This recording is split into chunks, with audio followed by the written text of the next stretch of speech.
જય શ્રી કૃષ્ણ, જય મુરલીધર. સ્વાગત છે તમારું પ્રિયાસ કુકિંગ ચેનલમાં. અને જો તમે મારા વિડીયો પર પહેલી વાર હોય તો એક વખત મારી ચેનલની વિઝિટ ચોક્કસ કરો અને લાઇક અને સબસ્ક્રાઈબ ચોક્કસ કરતા જાજો.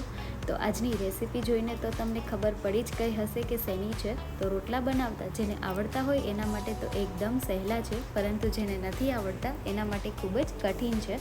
તો ડરવાની બિલકુલ પણ જરૂર નથી. લોટ તમે જે પ્રમાણે રોટલો બનાવવાના હોય એ પ્રમાણે લોટ ચાળી અને એનો લોટ બાંધી અને બને ત્યાં સુધી એકદમ ઢીલો રાખવાનો.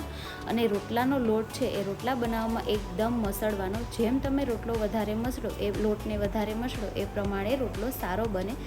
ત્યારબાદ તમે આછો પાતળો જાડો આંગળાના મદદ વડે રોટલો બનાવી અને નાના મોટી સાઇઝમાં બનાવી શકો છો. ત્યારબાદ આ રીતે ચડોવી લેવાનો હોય છે.